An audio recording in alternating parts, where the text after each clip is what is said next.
गुदगुदाती है ये, हंसाती भी है, पर थोड़ा थोड़ा रुलाती भी है। आओ आज हम चलते हैं कहानियों की दुनिया में। कहानियों की दुनिया, रंग बिरंगी दुनिया। आज मैं आपको सेक चिल्ली का किस्सा सुनाती हूँ। कहानी का शीर्षक है शरबते सच। गर्मियों की बात है। सुबह का वक्त था। सेक चिल्ली बरामदे में बैठकर गर्मा गर्म पराठे सटका रहा था। वहीं थोड़ा आगे बागड़ के पास सेक चिल्ली की माँ बकरी दूह रही थी। सेक चिल्ली की बेगम जब पराठे बनाते बनाते थक गई तो बड़बड़ाई, बस करो, कितना खाओगे? सेक चिल्ली की माँ भी बहू का गर्मी में बुरा हाल होते बहुत देर से देख रही थी। दूसरी तरफ बकरी दूध देने का नाम ही नहीं ले रही थी। वह झल्ला उठी। सेक चिल्ली से बोली, न तुम किसी मसरफ के हो न ये बकरी, सिर्फ खाना जानते हो, दोनों किसी काम के नहीं। सेक चिल्ली एक तरफ बीवी की झड़की, दूसरी तरफ माँ का ताना सुन बहुत अपमानित महसूस कर रहा था। वह गुस्से से उठा और माँ से बोला, बताओ माँ, मैं तुम्हारा क्या काम कर दूँ जो तुम मुझे अपना लायक बेटा मानो। माँ भी थक कर एक तरफ बैठ गई थी। वह बोली, इस मुही बकरी को जाकर बेचा। इसे चारा खिलाने की मेरी हैसियत नहीं है। इससे 2-4 मुर्गी पाल लूँगी, रोज़ अंडे तो देगी। सेक चिल्ली बकरी को ले चल पड़ा। माँ पीछे से चिल्लाई, देख, 200 असरफी से कम में मत बेच देना, भैंस जैसी मोटी बकरी है मेरी। सेक चिल्ली ने बात सुन ली और अपनी राह पकड़ी। रास्ते भर चिल्लाता जाता, भैंस जैसी मोटी बकरी मात्र 200 असरफी में, भैंस जैसी मोटी बकरी मात्र 200 असरफी में, इतनी सस्ती बकरी ना मिलेगी, ले लो भाई, ले लो भाई, मैं दोबारा नहीं आऊँगा। मगर इतनी महंगी बकरी कौन लेता? सभी अनसुना कर रहे थे। सेक चिल्ली बकरी बेचता बेचता दूसरे गांव निकल गया। वह इस गांव के बारे में कुछ नहीं जानता था। यह झूठों का गांव था। सेक चिल्ली की महिमा इतनी ज़्यादा थी कि उसकी शक्ल अक्ल से गांव के सभी लोग परिचित थे। इस गांव का एक बड़ा साहूकार बहुत देर से सेक चिल्ली को देख रहा था। वह सेक चिल्ली को पहचान गया। उसने सोचा, इसकी बकरी हथियाने का अच्छा मौका है। साहूकार के 4-5 आदमी वहीं उसी चबूतरे पर जुआ खेल रहे थे। उन्होंने भी सेक चिल्ली को देखा और सब ने मिलकर शाम की दावत की योजना बना डाली। सभी से सलाह मशवरा कर साहूकार ने सेक चिल्ली को टेर बुलाया। सेक चिल्ली, बोलो, ये हिरण कहाँ ले जा रहे हो? सेक चिल्ली सनक गया। वह बोला, क्या बात करते हो जनाब, मेरी हट्टी कट्टी बकरी को हिरण कहते हो? साहूकार बोला, अरे रे रे रे, नाराज़ मत हो, मैं तो तुम्हारी बकरी खरीदना चाहता था। कितनी की दोगे? 200 असरफी में दूंगा, उससे कम न दूंगा। सेक चिल्ली अकड़ कर बोला। साहूकार ने कहा, अरे ये तो 400 असरफी की बकरी है, तुम 200 की बेच रहे हो। मैं किसी का नुकसान करने का गुनाह नहीं कर सकता, मैं ये बकरी नहीं लूँगा। सेक चिल्ली ने सोचा, मेरी माँ कितनी भोली है, उसे अपनी बकरी का सही दाम भी नहीं पता। वह फौरन बोला, अरे मेरी माँ को सही दाम नहीं पता था, मैं 400 असरफी ही लूँगा। साहूकार ने कहा, ठीक है, वहाँ खूंटे से बांध दे, कल आकर असरफियाँ ले जाना। सेक चिल्ली को शक हुआ। उसने कहा, मैं कैसे मान लूँ तुम सही बोल रहे हो? साहूकार ने अपने चबूतरे पे बैठे उन आदमियों से गवाही देने को कहा। सभी उसी के आदमी थे, उन्हें तो दावत उड़ानी थी। वह बोले, कैसी बात करते हो सेक चिल्ली, इतने बड़े साहूकार की बेइज्जती करना ठीक नहीं। तुम तो 200 सरफी मांग रहे थे, 400 असरफियाँ मिल रही हैं और तुम्हारे ये सुर। शेख चिल्ली को अपने किए पर बहुत पछतावा हुआ।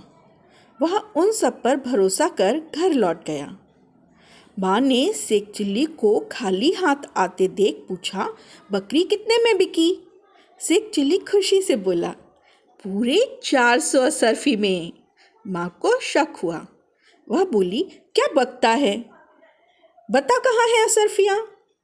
उसने कहा, कल मिलेंगी। माँ ने कहा, मतलब? शेख चिल्ली ने पूरा किस्सा कह सुनाया। माँ उस गांव का नाम सुनते ही भड़क उठी। शेख चिल्ली से बोली, मेरी बकरी वापस लेके आ, वह झूठों का गांव है। उन लोगों ने तुझे लूट लिया है, अभी जाकर बकरी ला। शेख चिल्ली वापस झूठपुर गया। उस साहूकार के पास जाकर जब उसने अपनी बकरी मांगी तो साहूकार बिल्कुल मुकर गया और शेख चिल्ली से कहा, अगर तुमने मुझे बकरी बेची होती तो पैसे बिना लिए कैसे चले गए? शेख चिल्ली ने उन 5 आदमियों से कहा, तुम लोग तो सब जानते हो, मेरे पैसे दिलाओ या मेरी बकरी वापस करवाओ। मगर वो सब तो महा झूठे ठहरे। सब ने शेख चिल्ली को पहचानने तक से मना कर दिया। शेख चिल्ली ने बहुत कुछ सुनाया। इस पर सबने मिलकर उसे बहुत मारा। शेख चिल्ली अल्लाह की दुहाई देकर वहाँ से चला गया। उसने उनसे कहा, तुमने मुझे धोखा दिया है, अल्लाह तुम्हें दोजख नसीब करेगा, तुम सब जहन्नुम में जाओगे। जब शेख चिल्ली घर पहुंचा और माँ को सब बात बताई, माँ ने शेख चिल्ली को दवाई लगाई और सुला दिया। माँ बहुत दुखी थी। उसकी बकरी भी चली गई और उसके भोले भाले बच्चे को सबने इतना मारा। तभी एक पीर साहब उनके घर आए। शेख चिल्ली की माँ और बहू ने सब बात पीर साहब को बताई। पीर साहब बोले, चिंता मत करो, मैंने एक शरबते सच बनाया है जिसे पीकर लोग सच बोलते हैं। उन लोगों को यदि पिलाया गया तो वह भी सच ही बोलेंगे। शेख चिल्ली की बहू ने कहा, पीर साहब ऐसा है तो मुझे पिला के दिखाइए। पीर साहब ने बहू को शरबते सच पिलाया और पूछा, बेटी बताओ, तुम शेख चिल्ली को कितना प्यार करती हो? बहू बोली, पीर साहब मैं शेख चिल्ली को बहुत प्यार करती हूँ, मगर उसके कारण मुझे बहुत ताने सुनने पड़ते हैं, इसलिए कभी कभी मन करता है कि माँ की तरह मैं भी उसकी पिटाई करूँ। पीर साहब ने शेख चिल्ली की माँ से कहा, बेगम इस काम करने वाली महेरी को शरबते सच पिलाकर दिखाता हूँ। उन्होंने वह शरबत महेरी को पिलाया और पूछा, बताओ तुम कैसी औरत हो? वह बोली, क्या बताऊं पीर साहब, मैं बहुत धोखेबाज औरत हूँ। मैं जिनके घर काम करती हूँ उनके बटुए के पैसे मार लेती हूँ, आस पड़ोस से उपले उठा लाती हूँ। इनकी बकरी का दूध मैं रात में ही दुहले जाती थी। मुझे आज बहुत बुरा लग रहा है, मेरे कारण बकरी भी चली गई और शेख चिल्ली की इतनी पिटाई हुई। शेख चिल्ली की माँ को महेरी पे बहुत गुस्सा आया। उन्होंने उसे भगा दिया, मगर वह खुद भी बहुत पछताई। अपनी ही नज़र का दोष रहा और इतना सब हो गया। पीर साहब ने कहा, तुम कल पंचायत में अपनी बात रखना और शरबते सच का कमाल देखना। पीर साहब ने उस गांव में जाकर वहाँ के कुएं में शरबते सच मिला दिया। दूसरे दिन शेख चिल्ली की माँ अपनी बात पंचायत में रखने गई। झूठपुर से साहूकार और उन 5 आदमी को बुलाया गया। जुम्मन शेख को सरपंच बनाया गया। पंचायत बैठी। शेख चिल्ली की पिटाई के कारण उसे बुखार चढ़ा था, इसलिए माँ ने उसे कुछ नहीं बताया। जब सरपंच जुम्मन शेख ने साहूकार और उन 5 आदमियों से बात की सच्चाई पूछी तो आज सब सच बोल रहे थे। जुम्मन शेख को उस गांव की सच्चाई पता थी। यह बदलाव देखकर सभी को ताज्जुब हो रहा था। पंचायत ने अपने फैसले में साहूकार से शेख चिल्ली की मां को 400 असरफी अदा करने का आदेश दिया।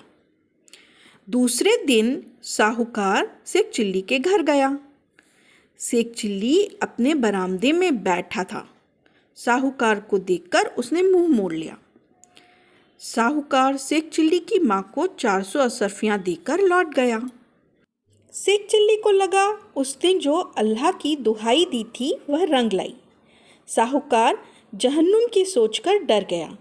दोज़ख का खौफ का साहूकार पैसे वापस दे गया और डर से मुझसे बात भी नहीं की। शेख चिल्ली की माँ 400 असरफियाँ पाकर खुश थी। शेख चिल्ली भी आज खुद को माँ का लायक बेटा समझ आसमान में विचर रहा था।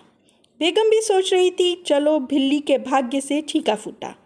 आज सब खुश थे। नई बकरी और मुर्गियाँ दोनों घर लाई गईं। खुशी में आज सिवैयाँ और बिरयानी बनी। शेख चिल्ली ने पेट भरकर खाना खाया। कल का भूल आज सब खुश थे। अल्लाह का शुक्रिया अदा कर रहे थे। ये थी शेख चिल्ली की अजीबोगरीब कहानी। आपको कहानी कैसी लगी? अगर अच्छी लगी तो कल फिर मिलेंगे। आज के लिए इतना ही। ये थी कहानियों की दुनिया, हंसती खिलखिलाती कहानियों की दुनिया। गुदगुदाती है ये, हंसाती भी है, पर थोड़ा थोड़ा रुलाती भी है।